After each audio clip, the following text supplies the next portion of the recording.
In the headlines, a warning against complacency as Dominicans prepare for Tropical Storm Dorian. The start of classes postponed at Salisbury's refurbished primary school. And the former UWP candidates endorses Labour Party policies. I'm Andrea Louis with the Channel 5 News. Back with the details after this. A new in-home experience is here. All your services bundled into one simple plan. Faster, more reliable Wi-Fi so that you can binge, play, and stream uninterrupted. Unlimited Flow local landline minutes mean you can talk and talk and talk. Plus the best in TV entertainment with over 120 channels and 29 in HD. All for $160 a month with the new all-in bundle. With Flow, it only gets better. Here are some tips to reduce mosquito presence in and around your home. Keep water storage containers properly covered. Remove containers that can collect water from your surroundings. Keep garbage bins tightly covered. Pick up your litter and remove all tires from your yard. Keep gutters free of leaves and twigs to prevent stagnant water. Prevent Zika, dengue, and chikungunya. Fight the bite. This is a public service announcement from the Dominica Red Cross. This message is supported by Flow. Flow helps you stay connected to what matters. Simple plans and a better network mean that you can enjoy 7 days of unlimited social messaging, 3 gigabytes of reliable data to use as you like, 700 local anywhere calls and texts, with the always-on prepaid plan, all for $29. Keep your number when you switch to Dominica's most reliable LTE network. Buy wherever you top up. Switch to Flow. It only gets better. Thank you for staying with us. First up, Dominicans have been warned against complacency during the passage of Tropical Storm Dorian. Dominica was placed under Tropical Storm Watch late Sunday, and TS Dorian is expected to cross the Windward Island chain and enter the Caribbean Sea late Monday into Tuesday. The system is projected to pass several miles south of Dominica. However, Prime Minister Roosevelt Skerrit warned Dominicans not to be complacent. We must not be complacent, as recent history would remind us of the importance of us taking heed of all advisories and guidance. It is very important also that we recognize that the planning at this national level would be in futility if we as individuals, as households, as communities, as businesses do not do our own preparations. With heavy rains, we would certainly anticipate or expect landslides, mudslides, and flooding in some parts of the country. And there are some parts of the country that are more susceptible to these occurrences than others. Minister for Disaster Management Joseph Isaac also added his voice to the call for Dominicans to remain vigilant during the hurricane season. The Ministry of Disaster Management remains resolute in its effort and its quest to ensure that as we grow throughout the hurricane season, we continuously improve all systems. So I'm appealing to everyone, whether in the private sector or in the household level and the village council level, parliamentary representatives and religious organizations. I'm asking everyone to spread the word across Dominica that we should be vigilant in this hurricane season, not just for today. Acting Senior Meteorological Officer Marshall Alexander cautioned the public to expect deteriorating weather conditions late Monday. The center of Dorian is expected to pass about 90 miles south of Dominica based on the projected path. This means that Dominica will be near the northern quadrant of that system where activity is usually at its peak.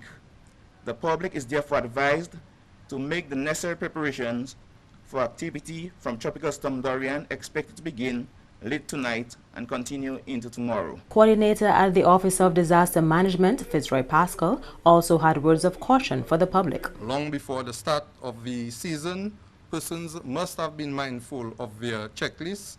One, for example, basic supplies like drinking water, non-perishable foods, flashlights, portable battery and powered lanterns, battery-operated radios, extra batteries for all battery-operated items, first aid kits, including medicine, antibiotic creams, and cash. Important documents to have on hand, a list of all your important contacts, family, doctor, insurance agents, a photo inventory of all your personal belongings, waterproof containers to keep the documents in. The takeaway message from this: the public should remain vigilant and be prepared to take any necessary actions to protect life and property should the need arise. In other top stories, Labour Party candidate for St. Joseph, Dr. Addis King, says she intends on placing emphasis on infrastructure in the constituency should she win the 2020 general elections. Dr. King's formal launching in St. Joseph on Sunday means she has now replaced Kelva Daru, who served as parliamentary representative for St. Joseph for the last 10 years. Some of these include the rehabilitation of a number of village roads, such as the Glogombe Road, the Mero Cuba Road, and Gutter Road in Layo. The road from the Hillsborough Bridge to York Valley Bridge will be constructed. The reconstruction of the Hillsborough Bridge, as well as the completion of the river defense works and promenade construction in Layo. Dr. King has also pledged to continue the transformation taking place in the constituency in the area of housing. Our goal will be to see the completion of 100 climate-resilient homes at the Hillsborough Gardens. The first phase is intended to benefit 32 families. When complete, these homes will benefit the residents of St. Joseph, Layo, and Mero. Housing transformation will also continue in the village of Bells as we continue to build homes for all the residents that needs it here in this constituency. Dr. King says her vision is to transform St. Joseph into a planned city, eliminating the current congestion. She says a commercial center for small business is also on the cards to benefit St. Joseph's young entrepreneurs. In more news from the rally, former United Workers' Party candidate for St. Joseph, Dr. Kervin Ferrara, has not only endorsed candidate for St. Joseph, Dr. Addis King, but the Dominica Labour Party policies as well. Julian Morris has that story. Dr. Ferrara, who contested the St. Joseph seat on a UWP ticket in 2005, says the DLP administration has brought about the change he longed for when he was affiliated with the UWP. He was a guest speaker at Sunday's DLP launch of Dr. Addis King in St. Joseph, where he said the Princess Margaret Hospital was at its best it's ever been in a very long time, and the economy was now more diversified. I did run against Labour in 2005. But 2005, my friends, is in my dim and distant past. In truth, all what I have sought have been achieved by successive Labour governments. Therefore, Dominica, you must not make that fatal error of turning back. Dominica, you must not turn against the tides. You must not turn the red rising tides of Labour that has raised so many votes.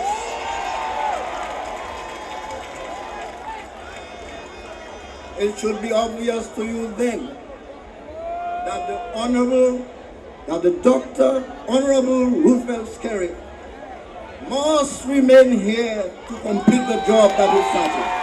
Dr. Ferrara says the current UWP is not the party he supported as a candidate in 2005. The Workers' Party of today, the counterfeit that exists today,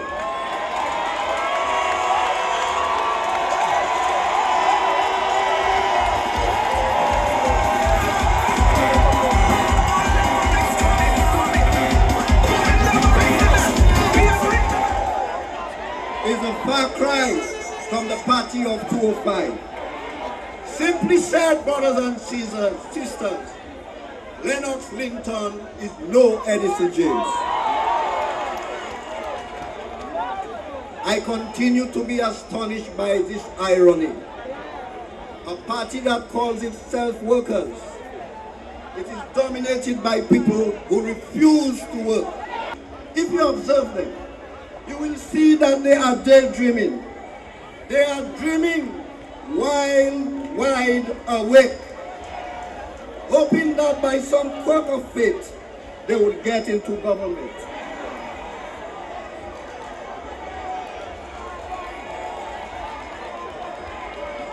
But my dear people of Dominica, you are smarter than them. Still on the political scene, Prime Minister Skerrit says the administration will soon be exonerated over allegations by leader of the opposition that $1.2 billion in CBIP money is missing. The opposition leader said in his 2019-2020 budget response, based on figures provided in the official gazette and his calculations, significant amounts of CBI money was unaccounted for. Parliamentarians on the government side, including former UWP Senator Joseph Isaac, have called Mr. Linton's conclusions irresponsible. But in spite of the pushback from the Prime Minister and his supporters, the allegations have continued to spread on social media and protests have been held on the ground. Prime Minister Skerrit attacked Mr. Linton's allegations again during the launch of Dr. Addis King in St. Joseph on Sunday.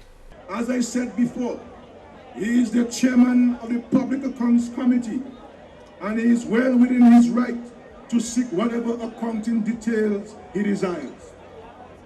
I look forward to him making a further fool of himself in the weeks ahead when his $1.2 billion allegations is tackled by the accounting officers head-on. Mr. Skerrit sought to address certain perceptions widely held by his critics.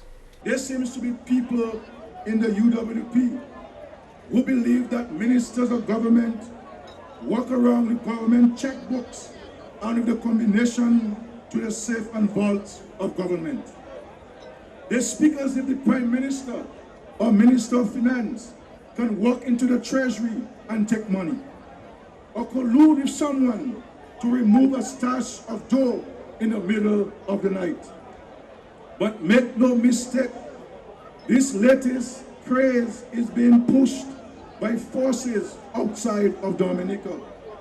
It is simply a resumption of the campaign Lennox Linton viciously launched on Dominica's Citizenship by Investment program a few years ago on American television.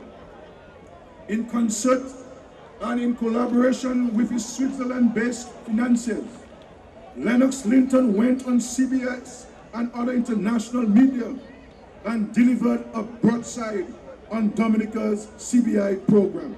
Mr. Skerrit says the UWP's Where the Money Gone campaign is playing right into the hands of those who stand to gain most from the demise of Dominica's CBI program. This trumped-up campaign is needed by the financiers of the UWP to slow the pace and growth of Dominica's program so that theirs can thrive in other Caribbean islands and jurisdictions. And Paul Lennox Linton is not savvy enough to see that.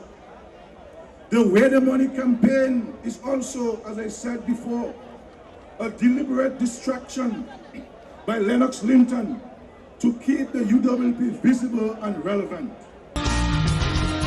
You're watching the Channel 5 News. Stay tuned for more after the break.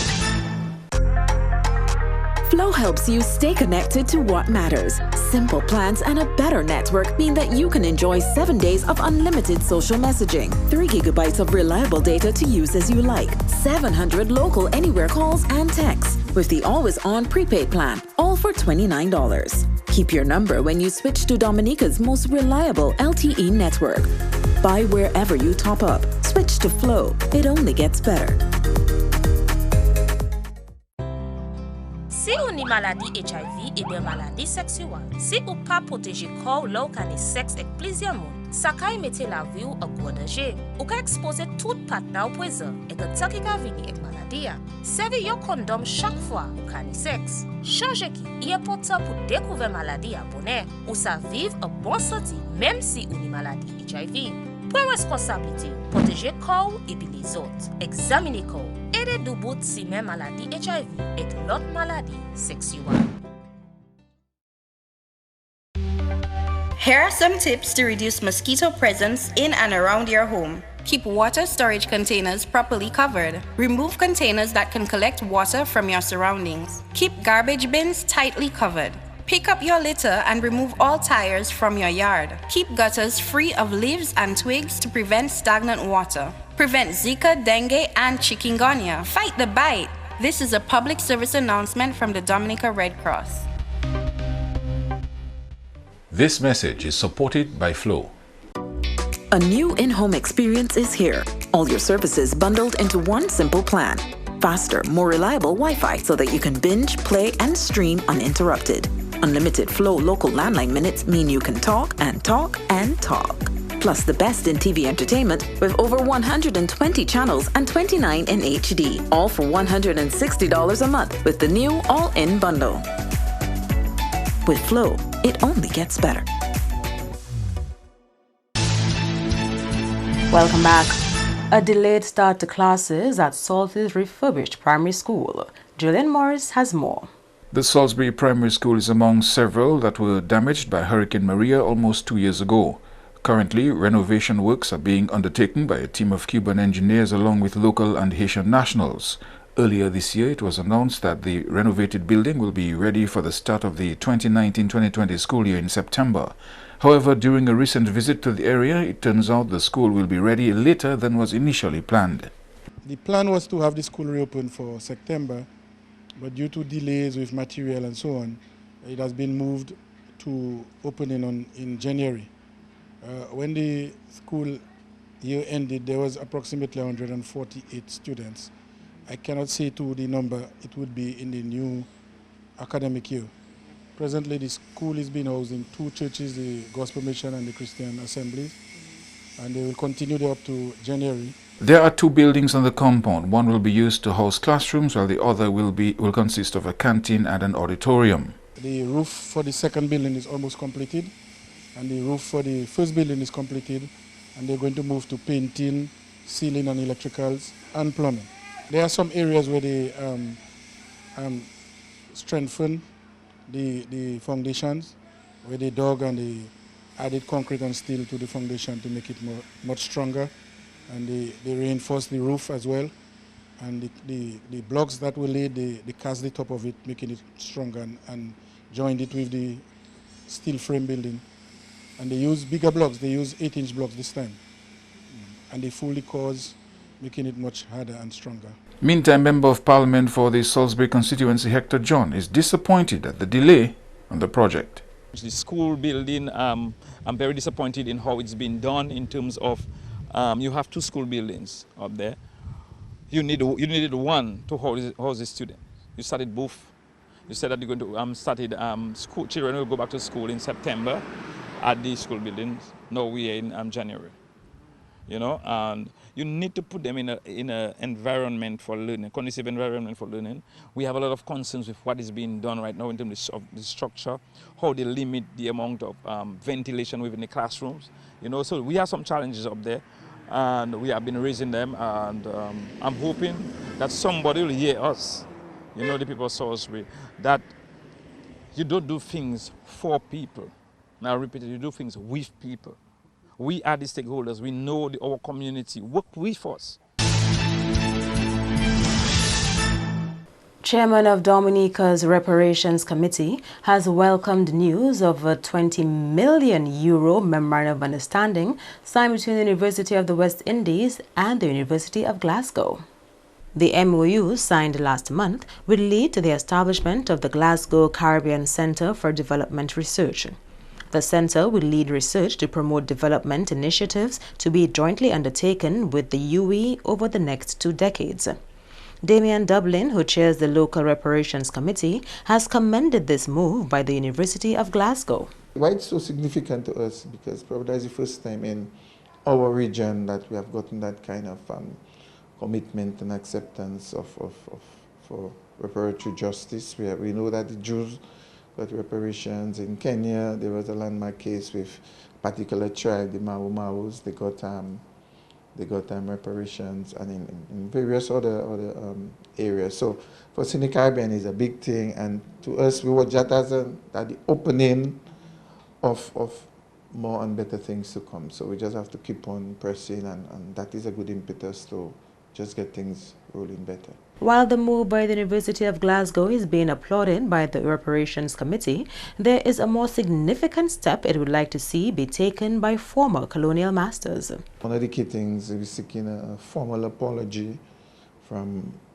France, Britain, and our region. Mainly they were the ones who really colonized and enslaved us and benefited primarily from the slave labor, but we are yet to get that, so that's still in the making. We also think that there are a lot of artifacts which were taken, some from Africa, some from the region, that are in museums elsewhere, probably making monies for the others. That is one of the things we want to get back into our area so we can set up museums. And besides the monetary aspect, you want your people to be aware, more aware of their history, what happened before, the kind of civilization that existed before, and it helping us in our time to deal with our own identity. Meantime, another member of the Reparations Committee would like to see the Caribbean people be re-educated through the Center for Research Development. I am pleased of it, but what I want is some re-education and reparation, because many people think it's just money. Yes, money is important, but re-education is a lot. Like the university style where they could teach people, because I've been doing Black history in Dominica for 12 years. I'm not saying I'm the professor, I learned myself. But what I find, and it's very negative, 90% of the people who ask about reparation, the first thing they tell you is how much are we going to get? They wouldn't ask the question, how much are we going to put to re-educate our children to know what we're going to do with that money? Why that money is given to us? How are we going to benefit the whole Caribbean, not just Dominica? How are we going to link Africa with back as us here? Because civilization started there. So first of the things I would like in reparation is to re-educate our whole community over the world. And Prime Minister Skerrit has not yet announced the date of the next general elections, but it is clear that anticipation is building, as evidenced at the crowd's reaction in St. Joseph on Sunday. He urged his audience to remain focused on a landslide victory in 2020. As I said to you, I don't want no 18 seats. I don't want no 19 seats. I don't want no 20 seats. We want all 21. We want a 21 lot in the Commonwealth of Dominica whenever the next general elections are called, ladies and gentlemen. Let us go on to victory, ladies and gentlemen. Victory for the Dominican Party. When I see you in Salibia, make sure you have your little broom which symbols a clean sweep. The next two DLP candidates to be launched will be Cozier Frederick in Salibia, followed by Edward Regist in Granby constituency. A new in-home experience is here. All your services bundled into one simple plan. Faster, more reliable Wi-Fi so that you can binge, play, and stream uninterrupted. Unlimited Flow local landline minutes mean you can talk and talk and talk. Plus the best in TV entertainment with over 120 channels and 29 in HD, all for $160 a month with the new all-in bundle.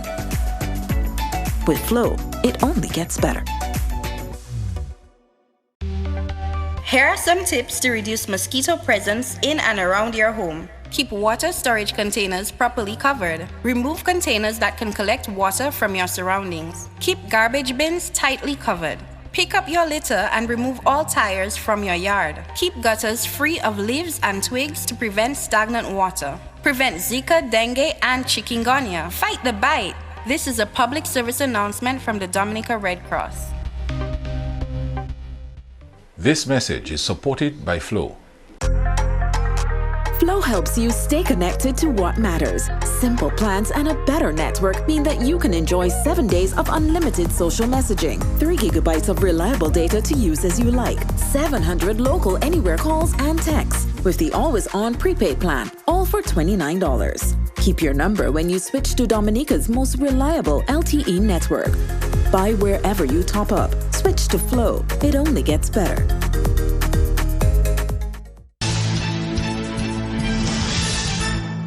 To end the news, the headlines again.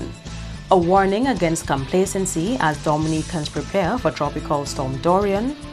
The start of classes postponed at Salisbury's refurbished primary school. And a former UWP candidate endorses Labour Party policies. Feel free to contact us at news@marpin2k4.com. You can also access our past newscasts on our YouTube channel. On behalf of the entire production team, I am Andrea Louis, and to all of our viewers around the world, thank you so much for watching. Join us tomorrow.